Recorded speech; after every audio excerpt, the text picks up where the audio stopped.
예수님을 더 많이 전하려고 하니까 그 고난은 더 넘치게 온다는 거예요. 고난 안 당할 수도 있어요. 예수 믿지 않으면, 또는 예수님을 증거하지 않으면, 그러면 고난 당할 이유도 없어요. 사도 바울이 그리스도의 고난이 내게 넘친다 하는 표현은 그만큼 복음 전하는 일에 열심을 가졌다는 겁니다. 그런데 그것만이라면 예수님의 복음을 전하고 주님의 뜻대로 살 사람이 누가 있겠습니까? 사도 바울이 놀라운 말씀을 하고 계세요. 그리스도로 말미암아 우리의 위로도 또한 넘칩니다. 고난만 있는 게 아니에요. 사도 바울이 함께 계시는 주님을 알았다는 증거예요.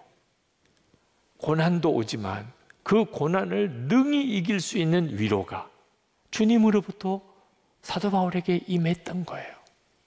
그러니까 그 고난 중에도 끝까지 사명을 감당할 수 있었던 거죠. 우리에게도 마찬가지입니다.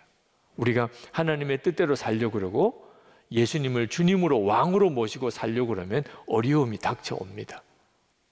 그때 여러분 흔들리거나 속지 말아야 됩니다. 우리 주님은 능히 우리를 이길 수 있도록 위로하시고 힘 주십니다. 할렐루야. 여러분이 이 사실을 정말 믿어야 합니다. 예수를 잘 믿으려고 하면 고난은 더 커집니다. 그러나 주님의 위로와 하나님의 은혜는 더 큽니다. 스데반이 예수님의 부활을 전하다가 돌에 맞아 죽었죠. 얼마나 끔찍하고 고통스럽고 정말 우리가 그 길을 따라갈 용기가 나지 않잖아요. 그런데 스데반은 그걸 능히 감당할 수 있었어요. 왜? 하늘이 열리고 보좌에 하나님이 보이고 예수님이 서서 내려다 보시는 것을 보았어요. 그러고 나니까 그 순교의 사명을 끝까지 감당할 수 있었던 거죠. 하나님은 우리에게 고난만, 환난만 주시는 거 아닙니다. 우리가 감당해야 될 환난이라면 허락하시죠. 그러나 반드시 위로와 그리고 감당할 수 있는 능력을 같이 주십니다. 8절에서 9절에 보면 사도 바울은 아시아에서 힘에 겹도록 심한 고난을 당하여 살 소망까지 끊어졌고 사형 선고 받는 줄 알았다 그랬습니다. 고난도 어지간히 받아야지 이젠 죽었구나 이런 지경까지 갔었다는 거예요. 그러나 하나님이 건져주셨습니다. 그때 사도 바울이 아마 주님께 물었던 것 같아요. 아니 이렇게 건져주실 거면 애초부터 고난을 당하게 하지 말든지 왜 이런 끔찍하고 힘든 고난을 허락하시는 겁니까? 그렇게 물었던 것 같아요. 그때 주님이 사도 바울에게 즉각 답을 주셨어요. 여러분 중에도 왜 내게는 이런 고난이 많은가 그렇게 생각이 되시는 분이 있다면 이 9절 말씀을 잘 들어보세요. 그렇게 된 것은 우리 자신을 의지하지 않고 죽은 사람을 살리시는 하나님을 의지하게 하기 위함이었습니다. 왜 도대체 환난이 오는가?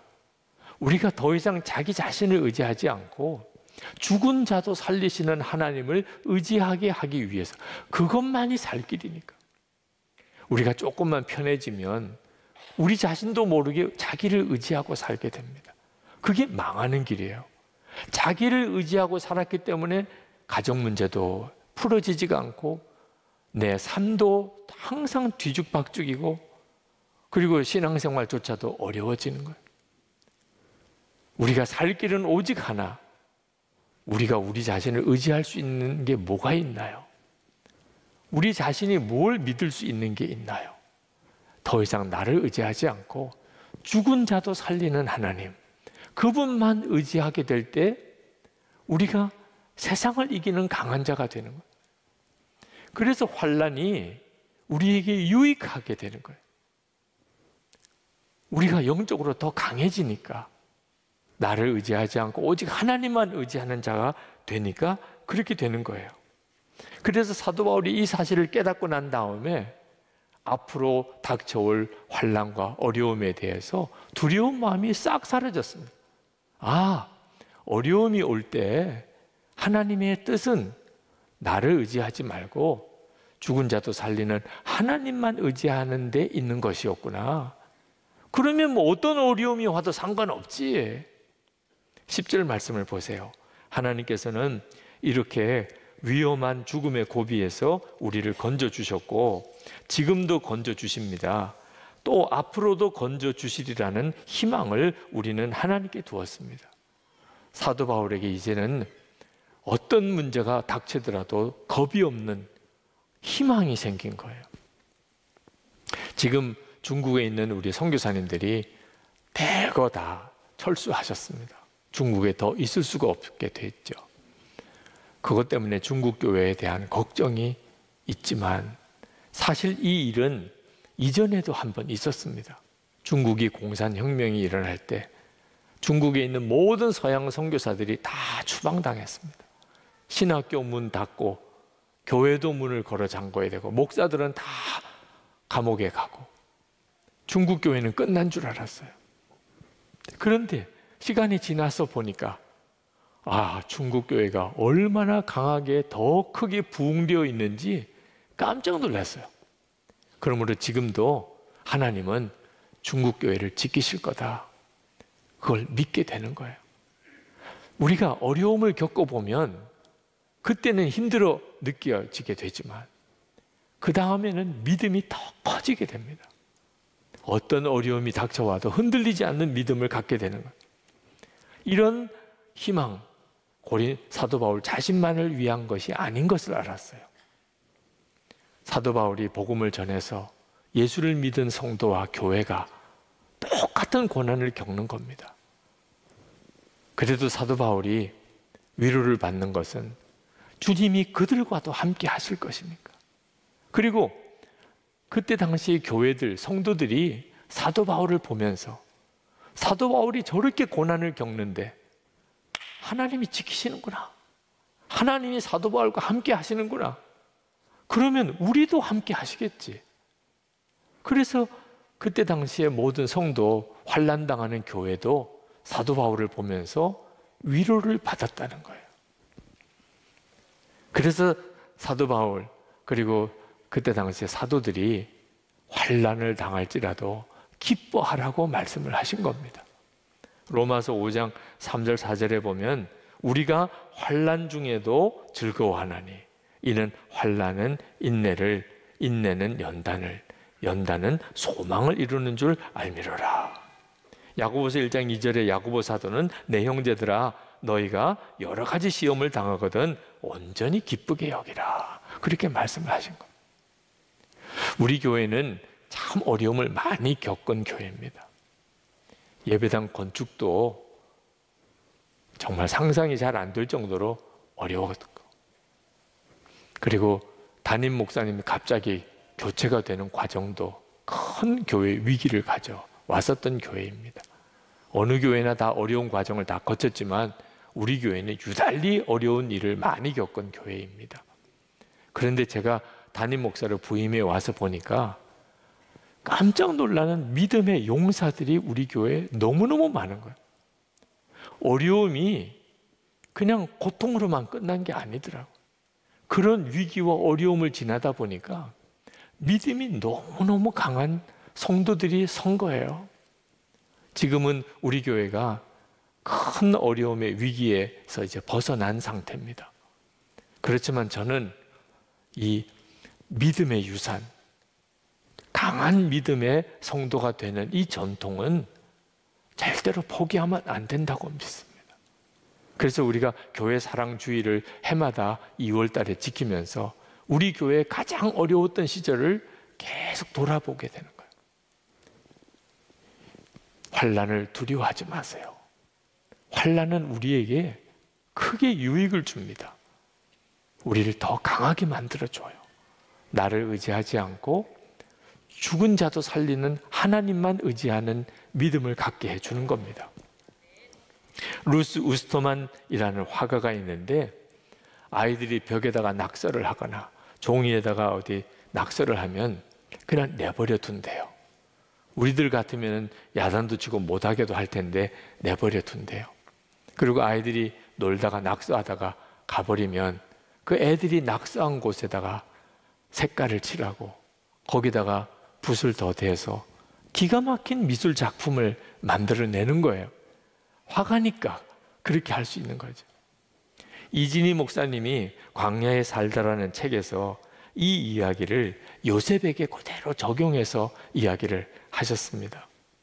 하나님은 낙서를 작품으로 바꾸실 수 있는 분이다. 창세기 50장 20절에 하나님은 그것을 선으로 바꾸사라고 하였다. 사람들이 요셉의 그림을 망쳐놓았다. 요셉의 형제들, 미디안 상인들, 보디발과 그의 아내 등 이들로 인해 요셉의 인생 그림이 엉망이 되었다. 그런데 하나님께서 망쳐진 요셉의 인생 그림을 멋있게 바꾸셨다. 정말 그렇죠.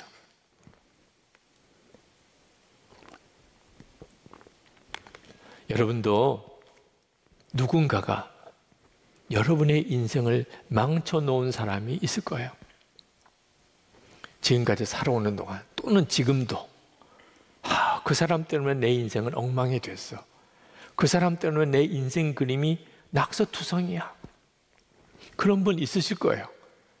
여러분 절대로 여러분의 인생을 망가뜨리거나 여러분에게 인생의 낙서를 한 사람을 원망하지 마세요.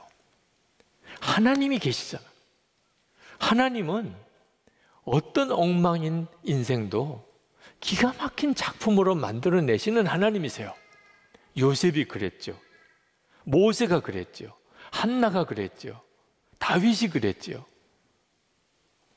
그래서 우리가 우리와 함께 계시는 주님을 바라보자고 하는 거예요.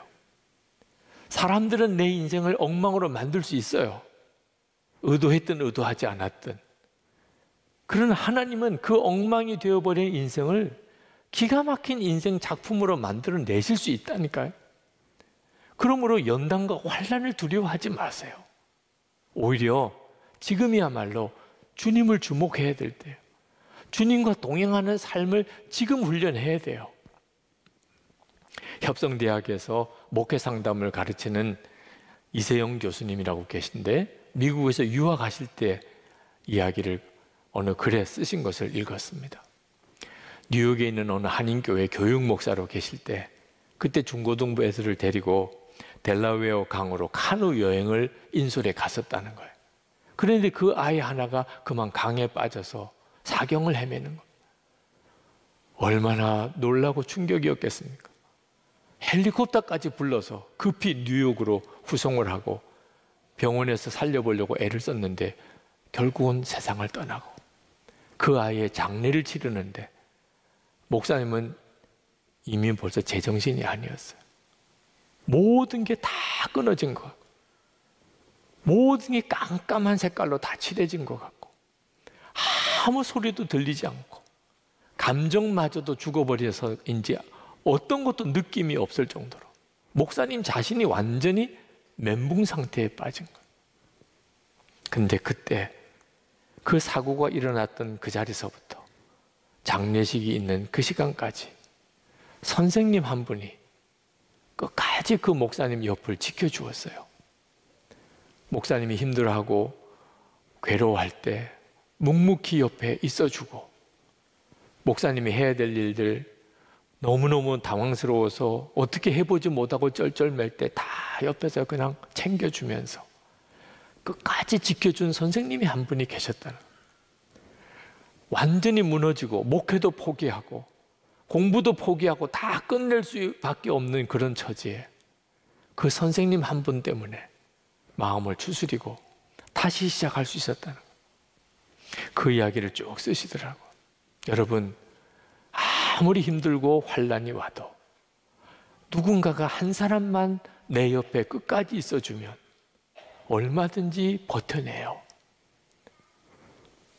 그렇다면 능력도 없고 그죠? 부족한 것도 많은 사람조차도 내 옆에 있어주기만 해도 내가 힘이 되고 위로가 된다면 만왕의 왕이신 예수님께서 나와 함께 계신 게 그게 사실이라면 어떤 환난이 우리를 무너뜨릴 수 있겠냐 말이에요. 안 믿으니까 문제인 거죠.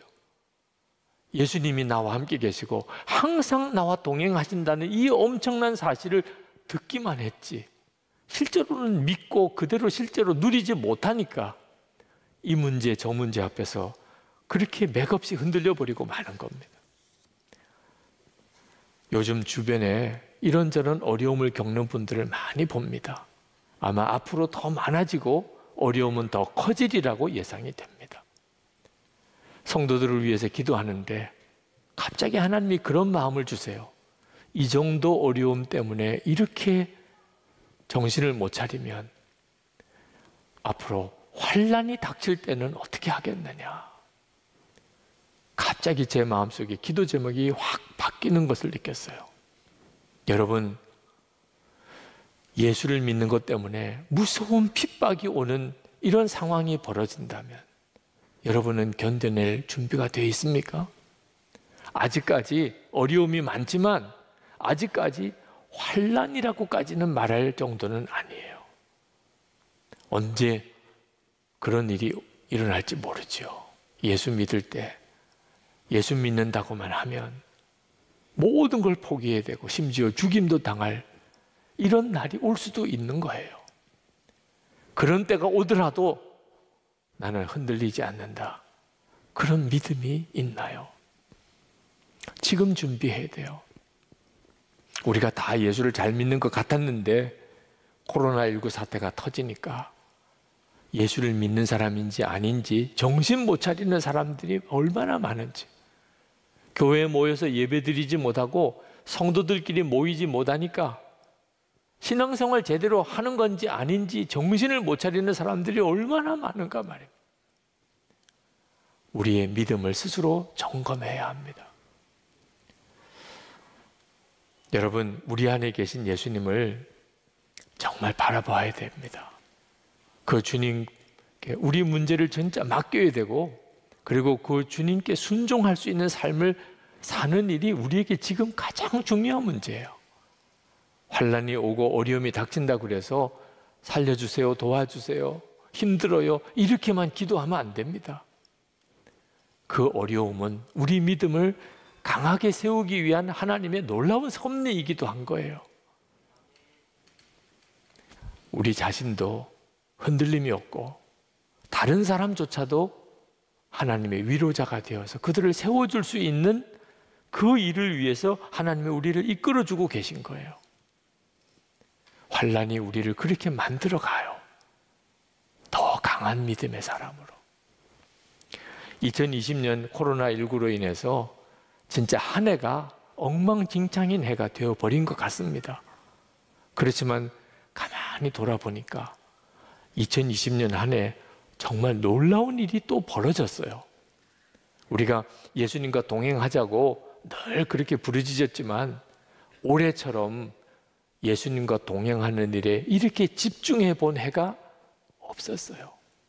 그래서 우리 속회 전체가 예수 동행 속회로 다 리뉴얼 돼 버렸잖아요. 야, 2020년은 제가 보기에는 예수님과 동행하는 일에 있어서 어떤 분기점을 이루는 전환점이 되는 해가 될 거라고 분명히 확신이 됩니다.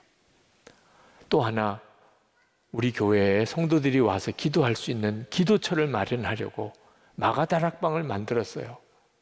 근데 사실 마가다락방의 공간은 그렇게 넓은 공간은 아닙니다.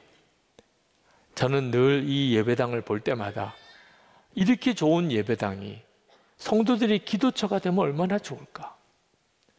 기가 막히잖아요. 그런데 이 예배당은 예배드릴 때 외에는 문을 열지를 못해요. 그런데 이번 코로나19 확산 때문에 이 예배당이 기도처가 됐어요. 24시간 이 예배당에서 기도하는 그런 역사가 일어났어요. 성정 기도 때 오시는 성도들을 볼 때마다 하나님의 섭리는 정말 놀랍다. 코로나19가 아니었으면 본당을 기도처로 공개하는 일을 결정하는 것은 쉽지 않았을 거예요. 온라인 전도, 상상도 못했던 일이에요. 온라인 양육, 온라인 제자훈련, 성도들을 전도하고 양육하고 훈련하는 일이 상상도 못한 차원으로 열려지고 있는 것을 보면서 환난은 절대로 우리 눈에 보이는 것처럼 우리를 무너뜨리고 그리고 우리의 삶을 망가뜨리는 것만 아니라는 것. 우리를 믿음 안에 더 강하게 세우는 하나님의 놀라운 도구가 될 수 있다는 것을 깨닫게 되었습니다. 이제 우리 같이 기도합시다. 여러분에게 닥쳐오는 여러 가지 어려움과 환난 속에 하나님의 위로는 더 크다는 사실을, 사도 바울에게만 아니고 우리 모두에게 경험되는 사실이라는 걸 믿으세요. 그리고 기도하세요. 하나님, 제가 이 어려움을 통하여 더 강한 믿음의 사람이 되기를 원합니다. 나도 살고 내 주변에 있는 사람들의 위로자가 되기를 원합니다. 눈을 떠서 주님을 바라보게 해주세요. 주님과 온전히 동행하게 해주세요. 우리 다 같이 기도하겠습니다. 은혜와 사랑이 많으신 하나님, 놀라우신 하나님의 은혜, 하나님의 역사하심 감사합니다. 하나님의 크신 은혜를 사랑하는 성도들에게 부어주셔서 하나님 놀라우신 은혜로 주님 역사하심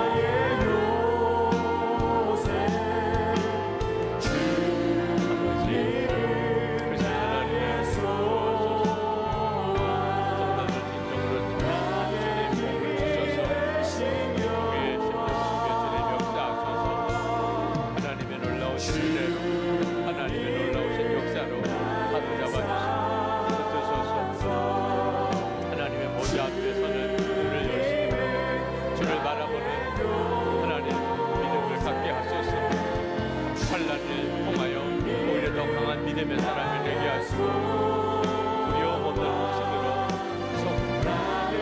하나님 가족 있어도 교회도 살려내게 하시고 아버지 하나님, 오늘 저희들이 하나님 앞에 예배를 드립니다. 이 예배당에 또 부속시대 그리고 온라인 생방송으로 어떤 형편에서든지 우리가 오직 주를 바라봅니다. 하나님, 지난 한 주간도 참으로 많은 어려움들이 있었고 그 어려움은 앞으로 더 계속될 것 같습니다.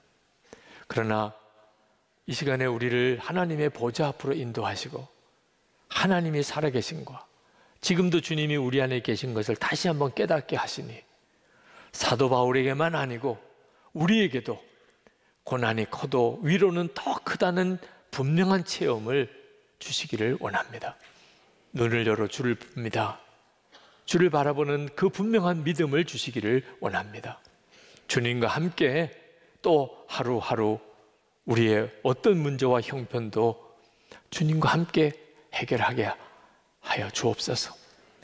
오늘도 하나님께 예배하고 우리가 하나님 앞에 봉헌하는 시간을 갖습니다. 온전한 11조를 드리고 선교헌금, 구제헌금 그리고 우리 교육관 건축헌금을 봉헌합니다. 성도들의 마음에 간절한 주님을 향한 사랑과 믿음, 감사가 담겨 있습니다. 아버지 하나님, 일일이 다 손얹어 주께서 은혜와 복을 주소서. 세상을 이길 담대한 믿음도 주시고 병든 몸 이 시간에 안수하여 깨끗이 고쳐주시고 풍파가 많은 가정, 깨어진 관계 주님 은혜 가운데 다 치료하여 하나 되게 하시고 성도들의 생업, 일터를 주님이 책임져 주시고 먹고 입고 사는 것뿐만 아니고 돕고 베풀고 나누며 살게 하소서. 하나님, 우리나라가 정말 하나님을 경외하는 나라가 되기 원합니다. 포괄적 차별금지법을 명분으로 동성애를 합법화하려고 하는 시도들, 가정이 깨어지는 이를 위한 정말 악한 법들, 낙태를 합법화함으로 태아를 살해하는 일을 자연스럽게 자행하려고 하는 일들, 사학법 개정을 통해서 기독교 학교에서 신앙교육을 할 수 없게 되는 문제들, 주님, 이런 일들이 법으로 제정되지 않게 해주시옵소서. 온 국민 모든 나라가 하나님의 살아계심을 알고 하나님을 경외함으로 하나님 앞에 쓰임받는 이 나라 민족 되기 원합니다. 북한 동포들 긍휼히 여겨 주소서. 하나님, 공산 정권이 얼마나 무서운지를 우리가 잊어버리지 않게 하시되 그러나 복음으로 이 민족을 통일시키시는 하나님의 기적의 손길을 믿게 하소서. 김국기 목사님, 김종우 목사님, 최충결 선교사님, 장문석 집사님, 그리고 억류된 우리 국민들 속히 석방되게 해주소서. 열방의 코로나19가 속히 사라지게 하소서. 하나님, 그러나 새로운 부흥이 일어나고 영적 대각성이 일어나게 하소서. 이 어려움이 오히려 온 세계 열방에 주의 복음이 전해지는 결과가 되게 하시기 원합니다. 어려운 이들을 돕다가 코로나 감염된 선교사님들도 있습니다. 주의 손으로 고쳐주소서. 그 가족을 지켜주소서. 막힌 선교의 문 다시 활짝 열리게 하옵소서. 우리 주 예수 그리스도 이름으로 간절히 기도합나이다. 아멘.